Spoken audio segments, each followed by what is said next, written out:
وأحسن منك لم تر قط عيني وأجمل منك لم تلد النساء خلقت مبرأ من كل عيب خلقت مبرأ من كل عيب كأنك قد خلقت كما تشاء. كتاب أنزلناه إليك مبارك ليدبروا آياته وليتذكر أولو الألباب. یہ کتاب برکت والی ہے جسے ہم نے آپ کی طرف نازل فرمایا ہے تاکہ دانش مند لوگ اس کی آیتوں میں غور و فکر کریں اور نصیحت حاصل کریں.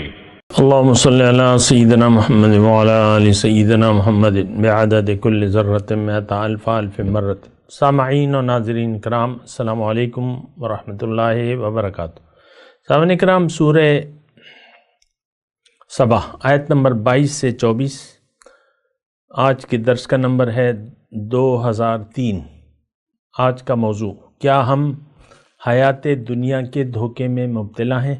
اس کے ساتھ آج کے سبق کا آغاز کرتے ہیں. سب سے پہلے گزشتہ سبق کا اعادہ ہوگا.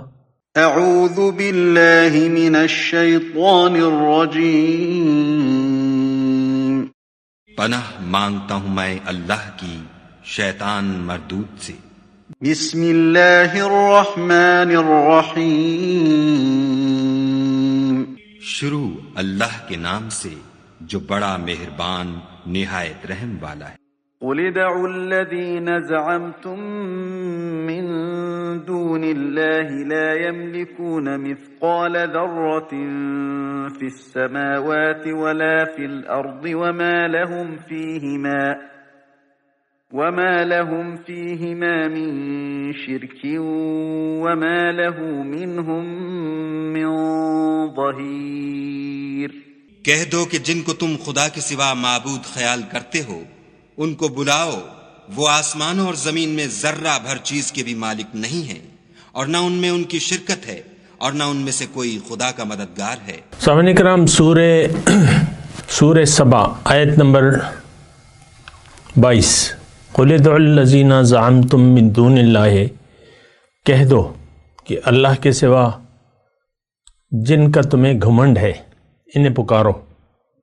لا یملکون مثقال ذرۃ فی السماوات ولا فی الارض وما لهم من شرک وما لهم من ظہیر. وہ نہ تو آسمان میں ہی ذرہ برابر اختیار رکھتے ہیں، نہ زمین میں، نہ ان میں کچھ حصہ ہے، نہ ان میں سے اللہ کا کوئی مددگار ہے. سامعین اکرام، ہم بات کر رہے تھے، سمجھنے کی کوشش کر رہے تھے کہ انسان آخر کیوں شرک میں مبتلا ہو جاتا ہے. اور شرک کی آپ کو میں نے بتایا تھا، یعنی دیکھیں، معبود ایک ہے جس کی حکم کے سامنے سر جھکایا جائے اور جس کے حکم کے مطابق زندگی گزاری جائے. اگر کوئی بھی ہم میں سے جس کا نام کوئی بھی ہو اللہ کے حکم کے خلاف زندگی گزارے گا اور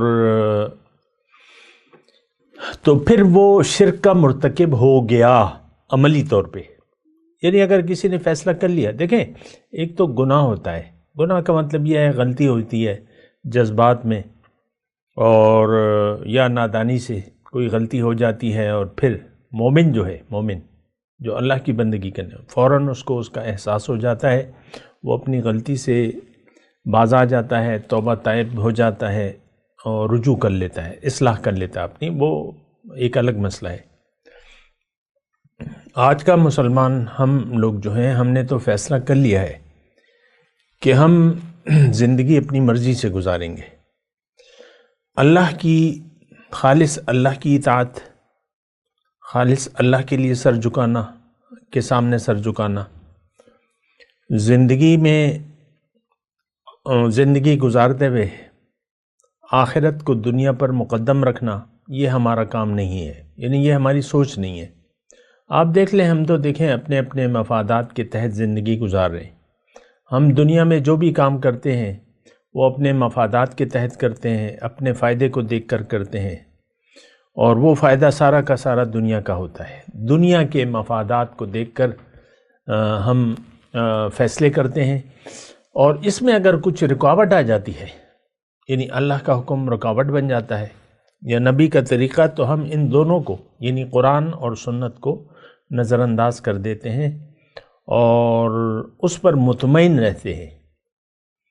غلطی اگر ہو بھی جائے تو اس پر ہم قائم رہتے ہیں اور بار بار وہی اسی عمل میں مبتلا رہتے ہیں۔ لیکن یہ ہماری عام زندگی ہے۔ اللہ کے حکم کے سامنے سر جھکا دینا ہمارا شیوا نہیں ہے، یہ میں کلیئر بات کر رہا ہوں۔ اپنی مرضی کے مطابق ہم زندگی گزار رہے ہیں۔ ہم میں سے جو بھی ہیں، مرد ہیں، خواتین ہیں، افراد ہیں، معاشرہ ہے، امت ہے، یہ سب اپنی مرضی کے تابع ہو کر اپنی مرضی سے زندگی گزار رہے ہیں۔ یہ مشرکانہ رویہ ہے، اس بارے میں آپ خوب سوچ۔ اللہ تعالیٰ اس میں کہہ رہا ہے کہ دیکھو اے مشرکو یا مشرکانہ رویہ رکھنے والو، ذرا تم بتاؤ، ادعو الذین زعمتم من دون اللہ، ان ہستیوں کو تو پکارو۔ تو ہم جن ہستیوں کو پکار رہے ہیں، دیکھیں ایک تو یہ طاغوتی معاشرہ ہے، پھر ہمارے اپنے اپنے مفادات ہیں جس کے سامنے ہم جھکے ہوئے ہیں۔ یہ دیکھیں، میں اللہ کی عطا سے ایسے الفاظ کہہ رہا ہوں کہ تاکہ آپ کو سمجھ میں آئے۔ ہم اپنے مفادات کے غلام ہیں، ہم اللہ کے غلام نہیں ہیں، نہ رسول کے غلام ہیں، اور غلامی کرنی ہے ہم نے اللہ کی، اللہ کی اطاعت اور رسول کا اتباع کرنا ہے، لیکن یہ ہمارا شیوا نہیں ہے۔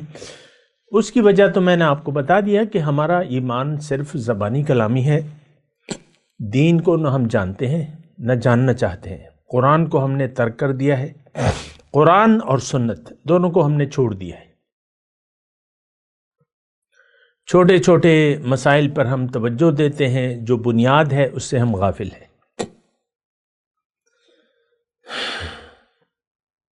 یہ میں ایک عام بات کہہ رہا ہوں اس پر، یعنی جو دیکھیں اصل میں تو ہمارا یقین ہے ہی نہیں آخرت پر، پھر دین کو ہم نے ظاہر تک محدود کر دیا ہے۔ آپ دیکھ لیں ہمارے جو اختلافات ہیں، جو بھی ہمارے فرقواریت ہے ہم میں پھیلی بھی ہے، وہ ظاہری چند باتوں پر ہے، اصل حقیقت سے ہم لوگ غافل ہیں۔ رسول اللہ علم غیب رکھتے ہیں؟ نہیں رکھتے۔ نور ہیں، بشر ہیں، حیات ہیں، ممات ہیں، اور رفع یدین کرنا چاہیے؟ نہیں کرنا چاہیے۔ مردے قبر میں سنتے ہیں؟ نہیں سنتے۔ اور مزاروں پہ جانا چاہیے؟ نہیں جانا چاہیے۔ 40واں اور یہ قل وغیرہ کرنا چاہیے؟ نہیں کرنا چاہیے۔ اس بات پہ ہمارے یعنی فرقوں کا جو وجود ہے ان باتوں پر ہے، بنیادی باتوں پر نہیں ہے، اور اس کو تو ہم نے سرے سے ہی بحث سے نکال دیا ہے۔ اور بنیادی بات دیکھیں توحید ہے، اور رسالت اور آخرت، یہ ہمارے زیر بحث نہیں ہے۔ یہ باتیں آخرت پر ہم یقین نہیں رکھتے، عام ہو یا خاص ہو، آخرت پر ہمارا یقین نہیں ہے۔ ہم ظاہر کے لیے اسلام کے ظاہر کے بارے میں یا ظاہری چند فروعات کے بارے میں ہم، یا وہ باتیں جس کا ہمارے توحید یا رسالت سے کوئی شرک کوئی مطلب نہیں ہے، اس میں ہم بحث کر رہے ہیں، اس میں ہمارا اختلاف ہے۔ ہر فرقہ دوسرے کو کافر مشرک قرار دیتا ہے، ایک دوسرے کے پیچھے نماز پڑھنے کے روادار بھی نہیں ہے۔ یہ فرقواریت والے لوگ جو ہے، آپ کو پتہ ہے، ہونا چاہیے۔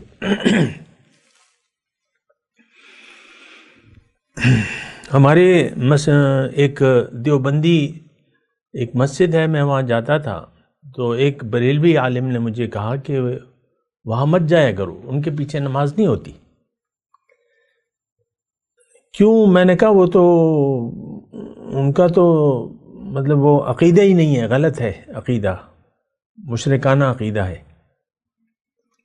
بریلوی عالم نے مجھے یہ کہا کہ وہاں مت جایا کرو، وہ تو پھر اس نے مثال دی کہ ایک گلاس میں پانی ہے، اس میں اگر ایک قطرہ تم پیشاب کا ڈال دو تو وہ تو ناپاک ہو جائے گا۔ یہ مثال ان دیوبند والے امام کے لیے اس نے دی کہ ان کا تو بس سسٹم ہی سارا خراب ہے۔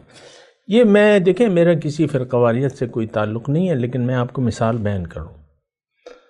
ہر فرقہ اپنے آپ کو حق اور دوسرے کو باطل سمجھتا ہے، اور میں نے جہاں تک سنا ہے، اور تو مدرسوں میں جب بچے جاتے ہیں ہمارے پڑھنے کے لیے تو پہلے تو ان کو فرقہ جو باطلہ فرقہ ہے، یعنی جو مخالف فرقہ ہے، ان کے عقائد سنائے جاتے ہیں، پھر ان کے رد کے دلائل سکھائے جاتے ہیں کہ ان کا یہ عقیدہ ہے اور اس کے دلائل یہ ہیں، اور سب سے پہلے یہ سکھایا جاتا ہے۔ باقی تو میں یعنی اور زیادہ بات نہیں کرنا چاہتا، لیکن دیکھیں یہ مسئلہ تو ایک یعنی اپنی جگہ ایک حقیقت ہے، لیکن ہم عوام جو ہیں ہمارا یقین اللہ پہ نہیں ہے، اللہ ہماری منزل نہیں ہے، ظاہر دنیا کو ہم نے حقیقت سمجھا ہوا ہے، ظاہری مفادات کے تحت زندگی گزار رہے ہیں، اور ہماری ساری دوڑ دھوپ جو ہے، میں عوام کی بات کر رہا ہوں، ظاہر کے لیے ہے۔ ایسا رویہ رکھنا اللہ نے اس کو سب سے زیادہ ناپسندیدہ قرار دیا ہے۔ میں آپ کو قرآن کی آیت پڑھ کے سناتا ہوں، قُلْ هَلْ نُنَبِّئُكُمْ بِالْأَخْسَرِينَ أَعْمَالًا، آپ ان سے کہیے کہ اے لوگو کیا میں تمہیں نہ بتاؤں سب سے زیادہ نقصان میں کون لوگ ہیں؟ الَّذِينَ ضَلَّ سَعْيُهُمْ فِي الْحَيَاةِ الدُّنْيَا، یہ وہ لوگ ہیں جن کی ساری کوششیں گم ہو گئیں دنیا کے لیے، وَهُمْ يَحْسَبُونَ أَنَّهُمْ يُحْسِنُونَ صُنْعًا، اور وہ یہ خیال کرتے ہیں کہ ہم کوئی اچھا کام کر رہے ہیں۔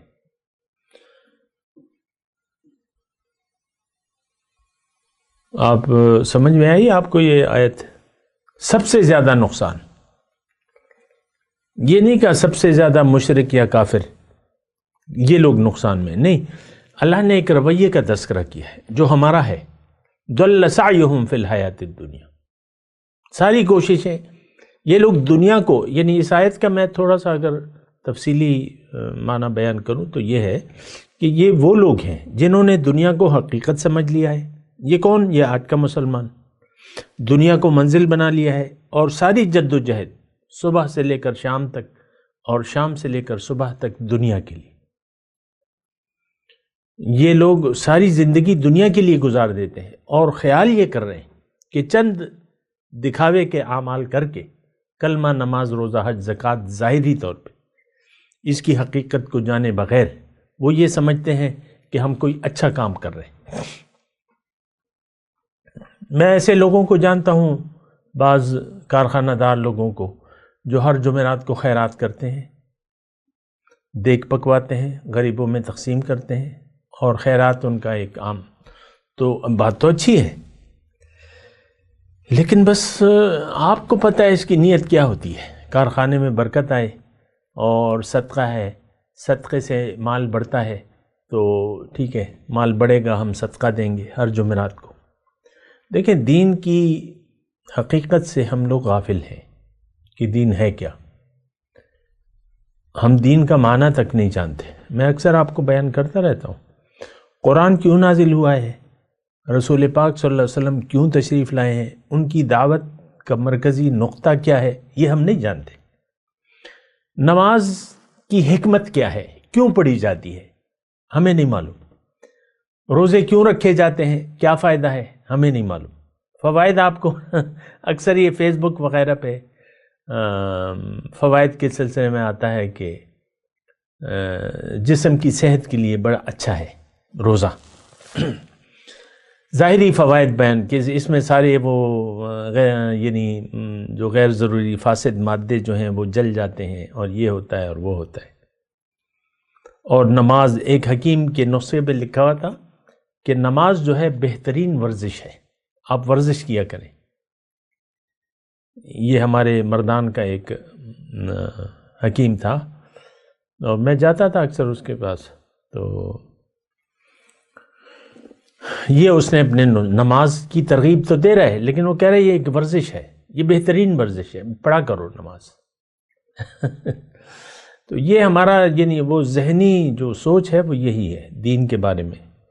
دین کی حقیقت کو آج کا مسلمان نہیں جانتا، اور دوسری بات یہ کہ جاننا بھی نہیں چاہتا۔ دیکھیں قرآن ام العلوم ہے، کتاب ہدایت ہے، لیکن آپ اندازہ لگا لیں کہ آج ہمیں اس کی ضرورت نہیں محسوس ہوتی قرآن کی، قرآن فہمی کی۔ ناظرہ تو جناب یعنی آپ لوگ زور لگا دیتے ہیں، ناظرہ بچے کو بھی اور خود بھی جو ہے بس ناظرہ، بس قرآن پڑھنا آنا چاہیے، قرآن کی تلاوت آنی چاہیے، پھر زیادہ سے زیادہ تلاوت، قرات، حسن قرات۔ بعض بچے جو ہیں آپ اپنے بچوں کو قاری بنا دیتے ہیں، قاری قرآن، پھر وہ فیس بک پہ آتے ہیں کہ یہ دیکھو بچی قرات کر رہی ہے، تلاوت کر رہی ہے، ایک شعر تو بنتا ہے۔ تو یہ مسئلہ ہے۔ دیکھیں یہ جو میں سبق پڑھ رہا ہوں نا، اس کو آپ سمجھیں اپنے لیے۔ اس میں جو آیت نمبر 22 ہے ہم جو پڑھ رہے ہیں، اللہ تعالیٰ چیلنج کر رہا ہے، ادعوا الذین زعمتم، اے آج کے مسلمانوں جن چیزوں پر تمہارا تکیہ ہے، جن پر تمہارا بھروسہ ہے، ان کو ذرا بلاؤ تو تکلیف کے وقت۔ کیا یعنی ان کے پاس ہے کیا؟ اللہ تعالیٰ اس آیت میں لا یملکون مثقال ذرۃ فی السماوات ولا فی الارض، ایک ذرے کے مالک نہیں ہے۔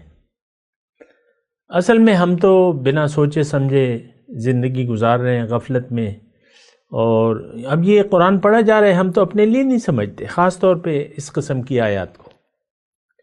جو قرآن مکے میں نازل ہوا ہے ہم یہ سمجھتے ہیں یہ تو مکے کے کافروں کے لیے تھا، اور میں نے آپ کو گزشتہ سبق کا حوالہ دیا کہ یہ عام طور پہ آپ دیکھ لیں، کتابوں میں دیکھ لیں، دروس جو تفسیر ہے اس میں دیکھ لیں، عام طور پہ یہ نسبت اس کی مکے کے کافروں ہی تک کی جاتی ہے، اسی کی تفصیل بیان کی جاتی ہے کہ ان سے اے نبی، پھر یہاں بھی وہ اے نبی آپ ان مشرکوں سے پوچھیں۔ تو بات تو ختم ہو گئی جب آپ نے نبی اور مشرک قرار دے دیا، تو یہ تو مکے کے کافروں تک محدود ہو گئی آیت۔ لکھا ہے ترجمہ، میں نے آپ کو گزشتہ سبق میں کہا تھا، بڑا مفسر بین الاقوامی، اور جس کی تفسیر جو ہے کئی جلدوں میں ہے، اور تو وہ یہ کہہ رہا ہے اے نبی ان مشرکوں سے پوچھو، بریکٹ میں مشرک لگا دیں، یہاں تو مشرک کا وہ نہیں ہے، ٹھیک ہے میں یہ نہیں کہہ رہا، لیکن اس وقت کے مشرکوں کے لیے جو بات پوچھی جا رہی ہے وہ آج مسلمانوں سے تو پوچھو۔ انہوں نے بھی یہ زعمتم، ہمارا بھی ایک خیال ہے، ہمارا خیال ظاہر پر ہے، اللہ پر ہمارا کوئی یقین نہیں ہے۔ دیکھیں اللہ کا حکم ہمارے لیے غیر اہم ہے، حالانکہ وہ مالک الملک ہے، بادشاہی کا مالک ہے، وہ بادشاہ یعنی اللہم یا مالک الملک تؤتی الملک من تشاء وتنزع الملک ممن تشاء، بادشاہی لیتا ہے دیتا ہے۔ دیکھیں بادشاہی تو کوئی چیز بھی نہیں ہے، دنیا کی بادشاہی کیا بادشاہی ہوگی۔ بہرحال میں اس تفصیل میں نہیں جاتا، میں آپ کو صرف یہ کہہ رہا ہوں کہ یہ آیت ہمارے لیے اللہ تعالیٰ ہمیں فرما رہا ہے کہ اے 2022 کے لپ سروس والے مسلمانوں، پکارو، کس پر تمہارا بھروسہ ہے؟ ظاہر پر ہے ہمارا۔ اللہ تعالیٰ فرما رہا ہے زعمتم، میں نے آپ کو گزشتہ سبق میں کہا تھا زعمتم کا مطلب یہ ہوتا ہے خیال باطل، تو ہمارا تو ظاہر پر ایک گمان ہے اور وہ باطل گمان ہے، غلط ہے، وہ بتوں سے تجھ کو امیدیں، خدا سے نا امیدی، مجھے بتا تو صحیح اور کافری کیا ہے۔ تو یہ آیت یہ ہے، یعنی یہ ہمارے لیے لا زعمتم من دون اللہ. دیکھیں اللہ پہ ہمارا یقین نہیں ہے کہ اللہ ہماری منزل ہے، ہم اللہ کے ہیں، اللہ کے لیے ہم آئے ہیں اور ہمیں اللہ کے لیے زندگی گزارنی ہے، یہ یقین ہمیں نہیں ہے.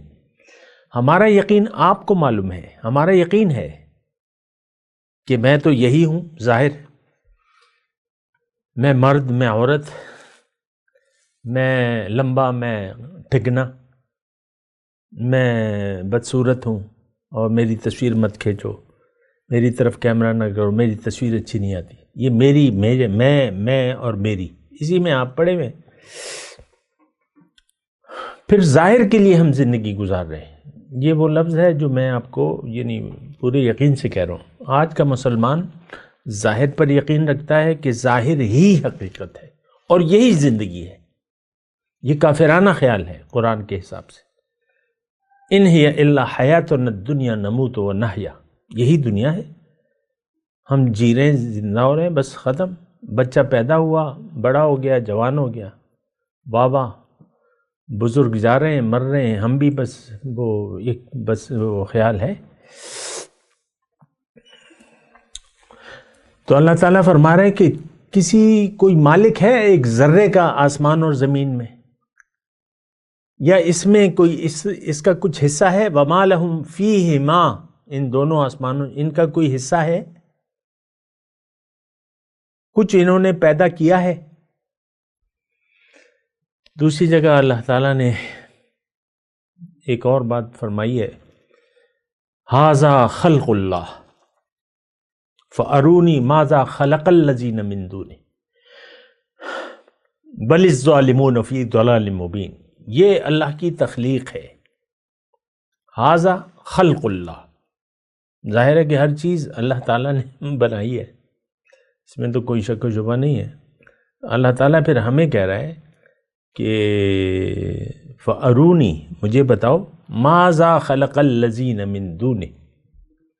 اے ظالمو، گمراہی میں پڑے ہوئے ہو، کسی اور نے کوئی چیز بنائی ہے؟ اور یہ تو میں چیلنج کے طور پہ کہہ رہا ہوں، مچھر کا پر بھی کوئی نہیں بنا سکتا، ایک ذرہ کوئی بنا نہیں سکتا، ایک تنکا کوئی نہیں بنا سکتا. یعنی جاندار تو بڑی چیز ہے، بے جان چیز آپ نہیں بنا سکتے اپنی طرف سے. آپ کو کوئی اختیار نہیں ہے، نہ کوئی آپ کو قدرت ہے. القادر ایک ذات ہے اللہ. بہرحال وما لہم من ظہیر، اور ان میں سے کوئی اللہ کا مددگار بھی نہیں ہے. اللہ خالق سماوات والارض ہے اور مالک بھی وہی ہے، اور اس پر اختیار بھی اسی کا ہے. زمین اور آسمان اور جو کچھ بھی ہے، اس کا اختیار کل کا مالک اللہ ہے. ولا تنفع الشفاعۃ الا عنده الا لمن اذن له، شفاعت بھی کوئی نہیں کر سکے گا لیکن جب تک اس کی اجازت کے بغیر کوئی شفاعت کا مالک بھی نہیں ہے. ہم نے تو یہاں یعنی دیکھیں، ایک تو یہ ہے کہ آخرت پر ہمارا یقین ہے نہیں، اور ویسے ہی ہم نے اپنے خام خیالی بنائی ہے، وہ شفاعت کر دیں گے، یہ کر دیں گے، وہ کر دیں گے. شفاعت پر ہمارا بڑا عقیدہ ہے نا، اللہ معاف کر دے گا اور رسول شفاعت کریں گے اور پیر صاحب مجھے بچا لیں گے. تو وہاں پہ حقیقت یہ ہے کہ جب تک اللہ کی اجازت نہ ہو، کوئی اس کے حکم کے بغیر کوئی شفاعت کر بھی نہیں سکتا. من ذا الذی یشفع عنده الا باذنہ، کون ہے جو اس کی اجازت کے بغیر کسی کی شفاعت کرے؟ کوئی نہیں. قل من یرزقکم من السماوات والارض، آیت نمبر 24. آپ ان سے پوچھئے، یعنی اے داعی آپ ان سے پوچھو، آج کے داعی. یہ قل کا مطلب کیا ہے؟ یہ جو بھی دعوت دے رہا ہے قرآن کی طرف، اللہ تعالیٰ اسے کہہ رہا ہے.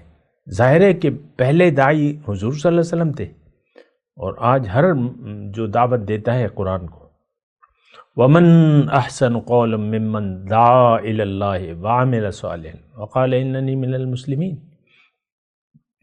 قُلْ مَنْ يَرْزُقُكُم مِّنَ السَّمَاوَاتِ وَالْأَرْضِ، آپ ان سے پوچھو کون تمہیں آسمان اور زمین سے رزق دے رہا ہے، یعنی اسباب رزق کون مہیا کر رہا ہے۔ ہم تو یہ نہیں دیکھتے اسباب رزق، وَجَعَلْنَا لَكُمْ فِيهَا مَعَيْشَ، یہ اسباب معاش کے اسباب کس نے پیدا کیے ہیں؟ سبزی منڈی بھری ہوئی ہے، پھلوں کی منڈی ہے، سبزی کی منڈی علیحدہ ہے، تو کوئی یہ نہیں سوچ رہا کہ بھئی یہ پھل، یہ سبزیاں، یہ بنائی کس نے ہے۔ یعنی عام طور پہ کیا تاجر اور کیا خریدنے والے اور کون بیچنے والے، بس زمیندار اپنے ادھیڑ بن میں ہے کہ ہاں اس کا ریٹ کم ہے، اس کا ریٹ زیادہ ہے، اس دفعہ فصل اچھے ریٹ پہ بکی، دوسری دفعہ پھر گلہ مند ہو جاتے ہیں کہ آج ریٹ وہ نہیں مل رہا جو پچھلے سال ملا تھا۔ اسی ادھیڑ بن میں جو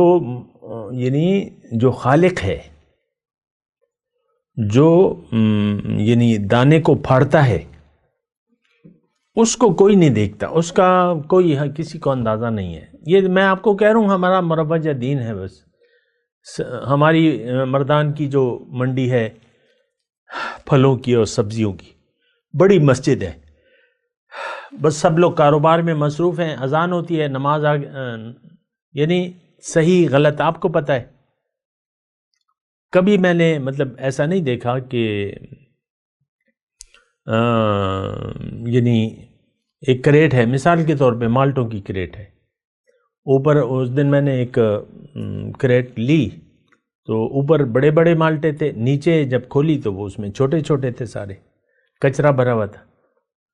آپ دیکھ لیں، یہ وہ کہتے ہیں یہ دکھاوے کے لیے کچھ کریٹیں بناتے ہیں، وہ تو پھر تفصیل ہے، کوئی کسی کو پتہ ہوگا نہیں، لیکن میں جاتا رہتا ہوں، تو وہ پھر وہ نہیں بیچتے، اس کی بنا پر اور مال بیچتے ہیں کہ یہ مال ہے اور یہ کریٹ ہے۔ ان سے اگر آپ کہیں کہ بھئی یہ کریٹ دے دو جو آپ نے کھولی بھی ہے، جو اچھی لگ رہی ہے، وہ کہتے ہیں نہیں، اس پہ تو ہم یہ مال بیچ رہے ہیں۔ خیر بہرحال، تو قُلْ مَن يَرْزُقُكُم مِّنَ السَّمَاوَاتِ وَالْأَرْضِ، رزق کے اسباب، رزق کون دے رہا ہے آپ کو پتہ ہے، ہونا چاہیے۔ قُلِ اللَّهُ، آپ کہہ دیجئے کہ اللہ ہی ہے۔ رزق کے اسباب اللہ تعالیٰ نے بنائے ہیں، رزق اللہ تعالیٰ دے رہا ہے، اسباب رزق اللہ تعالیٰ نے مہیا کیے۔ وَإِنَّا وَإِيَّاكُمْ لَعَلَىٰ هُدًى أَوْ فِي ضَلَالٍ مُبِينٍ۔ اب مسئلہ یہ ہے کہ ایک شخص تو اللہ کو یاد رکھ رہا ہے اور ایک شخص نے اللہ کو بھلایا ہوا ہے۔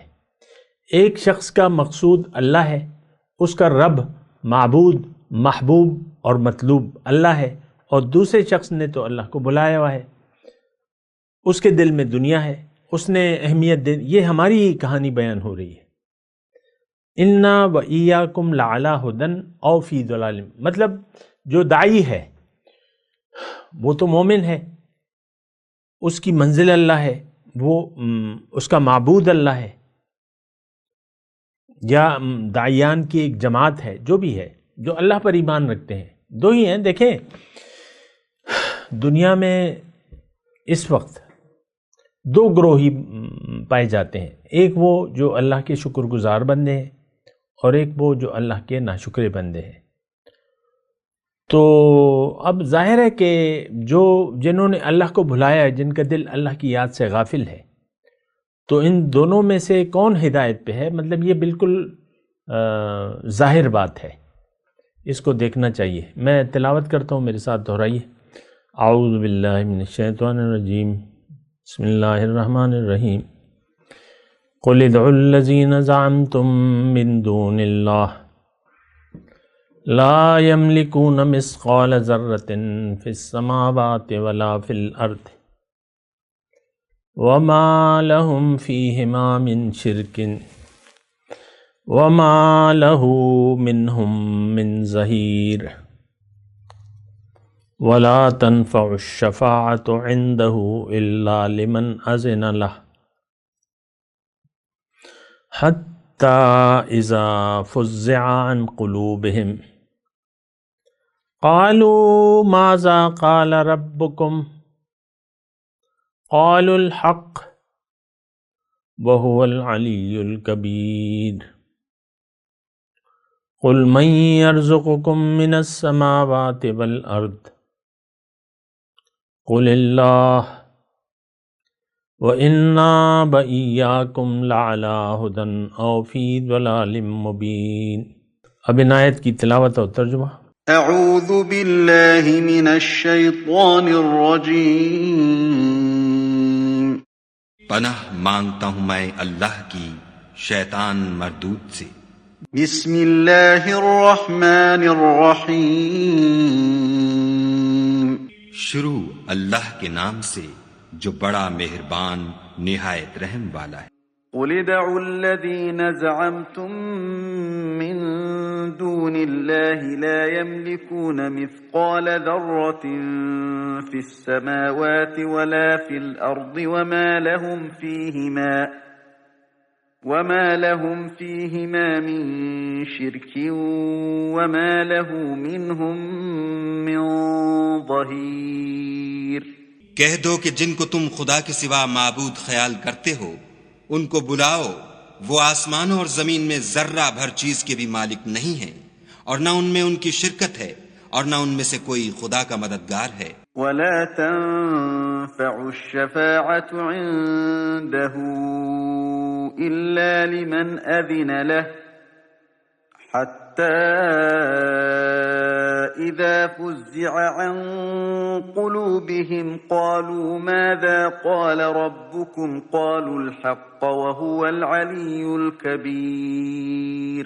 اور خدا کے ہاں کسی کے لیے سفارش فائدہ نہ دے گی مگر اس کے لیے جس کے بارے میں وہ اجازت بخشے، یہاں تک کہ جب ان کے دلوں سے اضطراب دور کر دیا جائے گا تو کہیں گے کہ تمہارے پروردگار نے کیا فرمایا ہے؟ فرشتے کہیں گے کہ حق فرمایا ہے، اور وہ عالی رتبہ اور گرامی قدر ہے۔ قل من يرزقكم من السماوات والأرض قل الله وإنا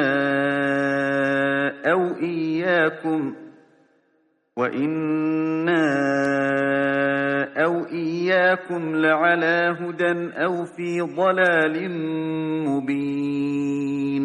پوچھو کہ تم کو آسمانوں اور زمین سے کون رزق دیتا ہے؟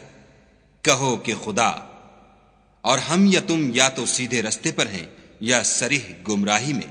اس کے ساتھ ہی آج کے درس کا وقت اختتام کو پہنچا۔ اگلے درس میں انشاءاللہ ملاقات ہوگی۔ وآخر دعوانا ان الحمدللہ رب العالمین، والسلام علیکم ورحمۃ اللہ وبرکاتہ۔ مولاي صل وسلم دائما ابدا على حبيبك خير الخلق كلهم۔